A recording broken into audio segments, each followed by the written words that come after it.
Hey, welcome back, everyone. It's me, Mr. 4K Upscaler. So, I haven't done this in a while. I think this is probably my first video of reviewing a movie, even though I have done analysis on the format of the movies, including the picture quality, 4K HDR. But I have never done like a in-depth movie review. So I figured maybe it's time that I do a review on the movie that has been in my mind for a few days now. Ever since I've seen it recently, and I saw it on my projector, 180-inch projector, which is pretty good actually. 180-inch it still looks pretty good. The IMAX scenes fit nicely, and I connected it to my surround sound with a subwoofer and all that. So what I'm gonna try to do in this video is I'm gonna try to review the movie without any spoilers. So there won't be any spoilers here. What I'm gonna try to do, I'm gonna try to give you uh, an idea what kind of you can expect in this movie, but I'm not gonna give you any like spoilers at all. There's not gonna be any heavy spoilers, anything like that. So don't worry about it. You don't have to skip the video. You're okay. I'm not gonna spoil it. You got my word on that. So what is the Oppenheimer movie? You see this title right above me, Oppenheimer. It's a very catchy title. Well, Oppenheimer is the last name of a American physicist, J. Robert Oppenheimer. He was the American physicist who is often called the father of the atomic bomb. You heard that, phrase used by historians, the father of atomic bomb. He was born on I believe, April 22nd, 1904, in New York City, and he died, I also believe, in February of 1967. I think February 18th, 1967, in New Jersey, if I'm not mistaken, in Princeton, New Jersey. Um, so he worked in Los Alamos on this Manhattan Project. I'm sure you heard the Manhattan Project. If you're a historian, you're familiar with the Manhattan Project. And he was director. He was a assigned director to lead the Manhattan Project with groups of other scientists, right?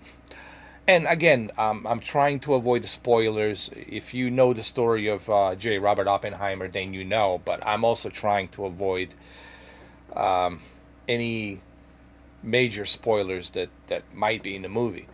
Um, so what's interesting about this movie, I don't know if you can call it a biopic, because biopic really has to be, strictly by the book, what we know, what he did, what he didn't do. But there's some stuff in this movie that the way it's being explored, and this is the beauty about the director Christopher Nolan. Look, just the name Christopher Nolan, that's all you need to hear. He's the most famous, celebrated director of this generation. He's like the Steven Spielberg of this generation. Without a doubt. The movies he has made in the past decade, 2 decades, speaks for itself, right? In the past 20 years, the movies he has done, look at his resume. um, what I like about Christopher Nolan in this movie, it's the pacing. It has a really gradual, small, little by little pacing that keeps getting bigger and bigger and bigger and bigger, and then it builds up to that moment, of that climax. And of course, we're talking about the atomic bomb. You guys have to remember, even he didn't know. No one really had any idea what's going to happen once they try to attempt this test in New Mexico. Once they do this first test of the atomic bomb, so there was so much uncertainty, and there was so much pressure from Washington, right? Because we wanted to defeat the Nazis. We wanted to defeat anyone who follows in the Nazi footsteps, right? Uh, Japan was definitely on our list at that time. Pacific Theater, after Pearl Harbor, of course.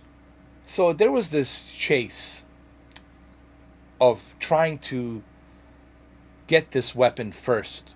And if we can get it first, then we hold the cards. Then checkmate, we're the superpower, we got the biggest stick to wield, and then we can, dictate to everybody else. And of course, there's a lot of controversy in that too. And that's what makes this movie so amazing. It's that pacing and that controversy that goes in there. Uh, the controversy of, was this the right decision? Was this not a right decision to use it, to drop it twice in Japan? There's that too. But the movie doesn't really focus too much on that. What I like about Christopher Nolan approach is that it's being focused on through the eyes of Robert J. Oppenheimer. So you were experiencing the anxiety and what he's going through. And the pacing of it, what's really amazing is that the pacing of it, it's done through the eyes of J. Robert Oppenheimer, played by Cillian Murphy, portrayed perfectly, I think. And you are put in his perspective, in his shoes. So everything that you're seeing in the movie, you're seeing it through Cillian Murphy, aka J. Robert Oppenheimer's eyes. Everything that he's going through, everything that he's feeling, the tensions, the buildup, the uncertainty of this project. What happens if we test this bomb, and what if our atmosphere gets all screwed up and it swallows the entire planet? Because we really had no idea what's going to happen. Because no one has ever tested this, splitting the atoms and testing it. Are we going to destroy the world? Are we going to cease to exist? There was so much uncertainty and so much fear. But there's also so much pressure by the Washington, right? And this chase to get this test and to make sure that this test is successful. But there was so much uncertainty and all this pressure, all this weight of pressure was put on J. Robert Oppenheimer, and that pressure weighed so much on him, and you can feel it in this movie because you are experiencing things that are happening through his perspective.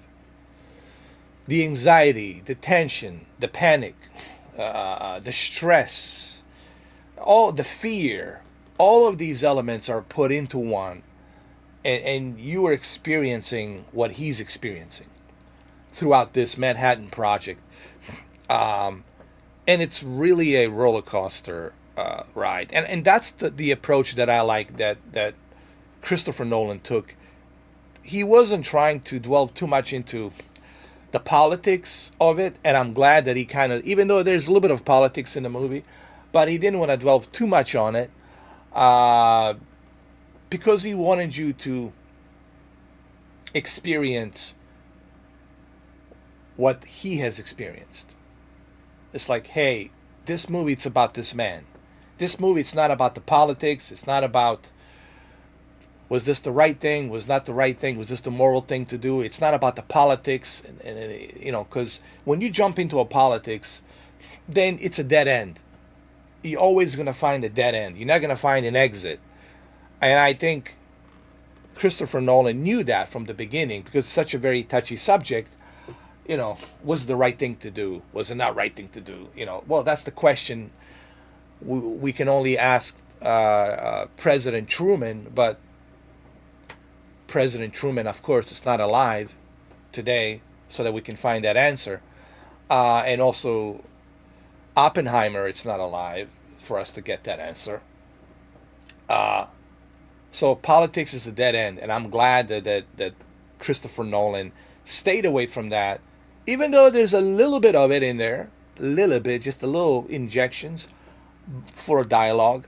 But what I liked about it is that we're watching a movie through his eyes. This is a movie about him and what he's going through, you know, and what he has experienced, and the kind of pressure and stress it imposed onto him and his life. And you get to experience that throughout the movie. And Cillian Murphy really did a phenomenal job. I think he should get nominated for Oscar if you ask me personally. Even though Robert Downey Jr. also did a fantastic job, but I think Cillian Murphy really should be nominated. He did a fantastic job. You feel that fear, you feel that stress, you feel that uncertainty, anxiety, you feeling everything he's feeling. The pressure of the project. You know, there was so much. All the eyes were on him. There was so much at stake here and so much pressure that it's like, it makes you wonder how he even slept at night.